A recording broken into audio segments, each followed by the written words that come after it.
Hello प्यारे दोस्तों, स्वागत है आपका इंटरव्यू क्लासेस में। बात करेंगे हम आज आपके जो साइंस का पेपर हुआ है क्लास 10th के लिए, उसके बारे में, उसके सोल्यूशन के बारे में बात करेंगे। उम्मीद करता हूँ आपका पेपर बेहतरीन हुआ होगा। ठीक है ना, अगले पेपर की शानदार तैयारी करिएगा। इसके बारे में बात करते हैं, आपके आंसर चेक करते हैं कहाँ तक आपने कितने करेक्ट किए हैं। ठीक है ना, चलिए पहला प्रश्न था अपना, फर्स्ट क्वेश्चन था कि आपको बताना है वृद्धि का संबंधन करने वाला हार्मोन, यानी वृद्धि को संबंधन, ग्रोथ को रोकने वाला हार्मोन कौन सा था। वो होता है एस्पेसिक, ऑप्शन स करेक्ट होता है। ठीक है ना, अगला देखते हैं प्रश्न संख्या 2, जिसमें पूछा गया था कि शरीर के स्थिति को संतुलित करने के लिए उत्तरदायी जो मस्तिष्क होता है उसे कहते हैं हम अनुमस्तिष्क। ऑप्शन इसमें भी स करेक्ट होता है। नेक्स्ट प्रश्न था कि कैपिटल आर स्मॉल आर और कैपिटल वाई स्मॉल वाई जीनी संरचना का बाह्य लक्षण होता है, तो ये गोल और पीला होता है। ऑप्शन इसमें भी स करेक्ट था।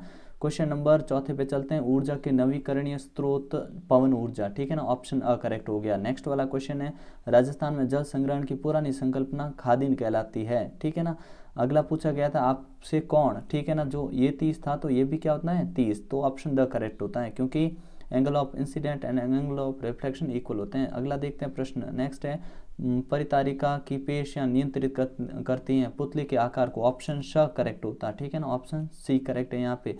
फिर पूछा है कि किलोवाट घंटा किस भौतिक राशि, तो ये विद्युत ऊर्जा का मात्रक होता है। नेक्स्ट प्रश्न देखते हैं, अगला आपसे पूछा था कि इसमें युक्ति को पहचानने की कौन सा होगा वाई, तो वाई होता है अमीटर, ये होता पूछते तो होता वोल्ट मीटर। ठीक है ना, नेक्स्ट प्रश्न है अपना, वातावरण में चांदी के ऊपर काली परत चढ़ने की क्रिया संक्षारण होती है, और इसमें आपको अभिक्रिया जो शील है, अभिक्रियाशीलता का क्रम पूछा था, वो भी बढ़ता हुआ सही क्रम कौन सा होगा, तो ये ऑप्शन ए करेक्ट हो जाएगा। ठीक है ना, अगले प्रश्न में आपसे पूछा था कि इस अभिक्रिया में जो जल तो बनेगा, लेकिन यहाँ पे जो ए तत्व बनेगा ना, वो क्या चीज़ होगी, तो ऑप्शन द करेक्ट होगा इसमें।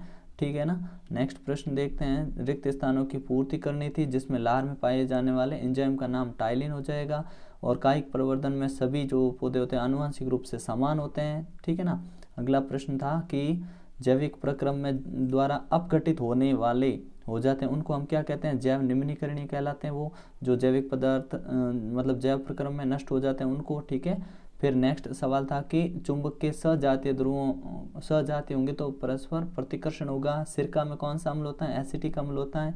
ठीक है ना, अगला प्रश्न देखते हैं, आधुनिक आवर्त सारणी के अनुसार तीसरे में उपस्थित, तीसरे में तो 8 तत्व होते हैं। ठीक है ना, तत्वों की संख्या कितनी होती है, 8 होती है। अगला प्रश्न था, छोटे प्रश्न पूछने शुरू कर दिए यहाँ से।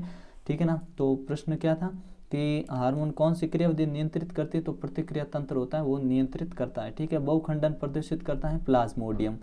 ठीक है ना, अगला प्रश्न देखिए, जीवाश्म ईंधन के उपयोग करने से क्या नुकसान होता है, वायु प्रदूषण, अम्ल वर्षा, ग्रीन हाउस प्रभाव, ये सारे आप कोई भी एक लिख सकते थे। ठीक है ना, एक कहानी पूछी थी हमसे, पारितंत्र में अजैविक घटक का उदाहरण, अजैविक मतलब जो जिनमें जीवन नहीं होता है, तो जल, मिट्टी, प्रकाश, बहुत सारी चीज़ें, प्लास्टिक वगैरह, आप बहुत सारी चीज़ें हैं, कुछ भी एक एग्जाम्पल लिख सकते थे। ये क्वेश्चन पूछा गया था जिसमें आपसे पूछा कि P5 ओम में क्यू आपके 8 × 10⁻⁴ ओम इंटू मीटर, तो चालक की लंबाई अगर आधी कर दें तो पी और क्यू के मान में क्या होगा, अगर चालक की लंबाई आधी कर देते हैं तो यहाँ पे पी है ना, ये भी आधा हो जाएगा। कहने का मतलब ये 2.5 ओम हो जाएगा, 2.5 ओम इसका मान आधा हो जाएगा, और जो क्यू होगा इसके मान में कोई अंतर नहीं आएगा, ये समान होगा, इसमें परिवर्तन नहीं होगा। अगला प्रश्न देखते हैं कि दो चुंबकीय रेखा एक दूसरे को प्रतिच्छेद क्यों नहीं करती, हमसे पूछा प्रतिच्छेद क्यों नहीं करती, तो आप जानते हैं चुंबकीय सुई होते हैं हमेशा एक दिशा को ही दिखा सकते हैं, अंकित करते हैं, और प्रतिच्छेद करने पे दो दिशाएं हो जाती है, जो कि संभव नहीं है, दो दिशाएं एक समय में कोई भी बता नहीं सकता। ठीक है ना, कोई सुई बता नहीं सकती इसलिए।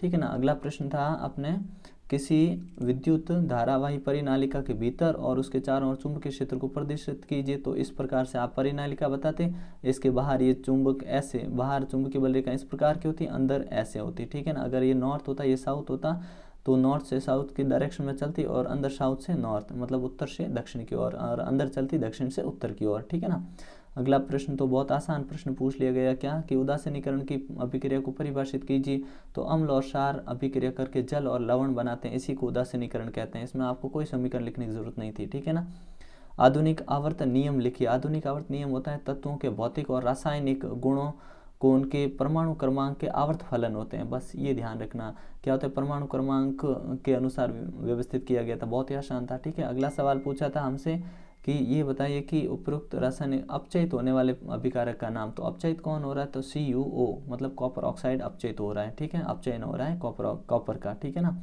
अगला है कि इन तीनों में से सबसे कठोर पदार्थ हीरा ही होता है, ठीक है, प्राकृतिक रूप से सबसे कठोर पदार्थ हीरा ही पाया जाता है। फिर हमसे मीथेन की संरचना पूछी थी, इलेक्ट्रॉन बिंदु संरचना CH4, ठीक है ना, मतलब हाइड्रोजन होंगे 4, कार्बन होगा 1, तो आप इस प्रकार से व्यवस्थित कर देना था आपको, ठीक है ना। अगला सेक्शन शुरू हो जाता है बी, ठीक है ना। यहाँ से आपके सवाल थोड़े बड़े सवाल शुरू होते हैं। तो पहला क्वेश्चन हमसे पूछा गया था कि ये बताइए कि जैव प्रक्रम से आप क्या समझते हैं। तो जैव प्रक्रम से क्या समझते हैं, तो सीधी सिंपल सी परिभाषा थी क्या, कि सभी प्रक्रम जो प्रकृति में या किसी पदार्थ के अनुरक्षण का कार्य करते हैं वो जैव प्रक्रम कहलाते हैं। क्या अनुरक्षण का कार्य करना, मतलब उसमें जितने भी संवहन, श्वसन, उत्सर्जन, वो जितने भी काम होते हैं ना वो सभी डिपेंड होते हैं और वो सभी इस जैव प्रक्रम में आते हैं।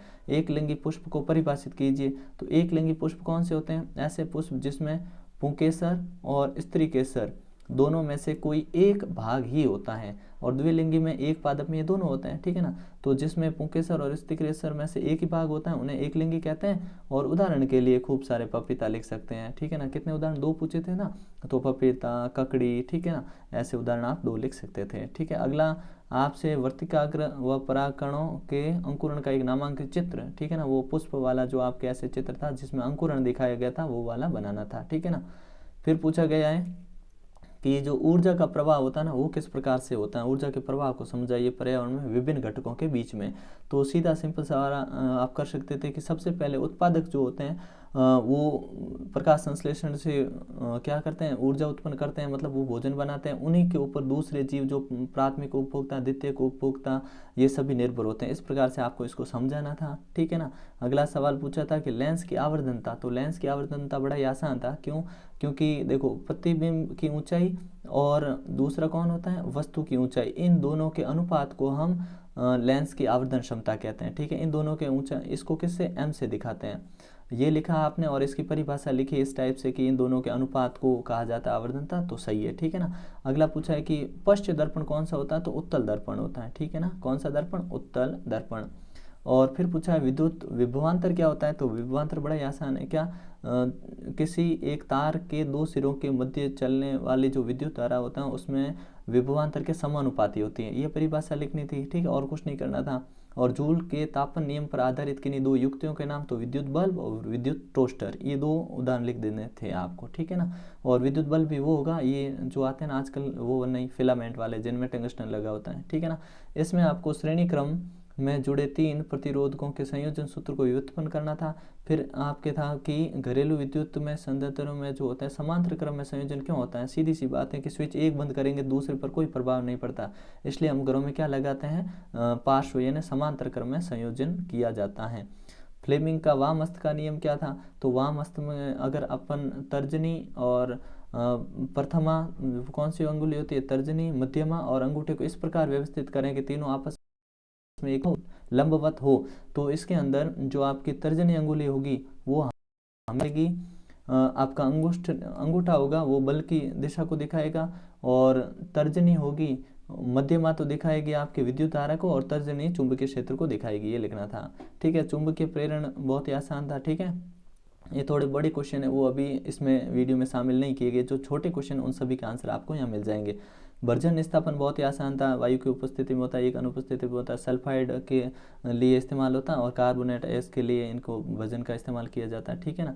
और संतुलित करना था एथेनॉल की सोडियम के साथ और H2SO4 के साथ, ये आपके चौथे पार्ट के प्रश्न है, बहुत ही आसान।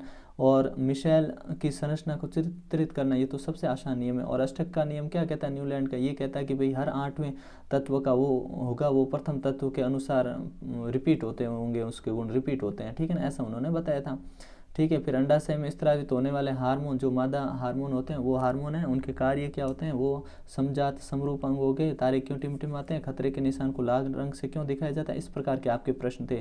तारे क्यों टिमटिमाते हैं, परावर्तन के कारण अपवर्तन के कारण टिमटिमाते हैं, ठीक है ना। खतरे लाल निशान से इसलिए होते हैं क्योंकि इसका विचलन बहुत कम होता है और इसकी तरंग दैर्घ्य जो होती है तरंग दैर्ध्य बहुत ज़्यादा होते हैं, इसके कारण इसका इस्तेमाल किया जाता है। ठीक है ना। संयोजन वियोजन अभिक्रिया तो बहुत बार आप डिस्कस कर चुके, बहुत ही आसान था। ठीक है ना। यहाँ से थोड़े क्वेश्चन बड़े शुरू हो जाते हैं। ठीक है ना। लेकिन चित्र बनाना, ये इस टाइप का आपका पेपर था। उम्मीद करता हूँ आपका बेहतरीन हुआ होगा। इसमें अब थोड़े बड़े क्वेश्चन हैं जिनको अभी मैंने शामिल नहीं किया इसमें, चित्र बनाना। और ये तो सबसे आसान क्वेश्चन दे दिया कि वक्रता त्रिज्या आपके 14 है, तो आपको बताना था कि फोकस दूरी, तो वक्रता त्रिज्या की फोकस दूरी क्या होती है, आधी होती, तो यहाँ 7 सेंटीमीटर आ जाती है इसमें उत्तर, है ना। बहुत ही आसान था। ठीक है ना। बाद में सारे क्वेश्चन इतने कुछ ज़्यादा तो मुश्किल नहीं थे, लेकिन ठीक थे। ठीक है ना।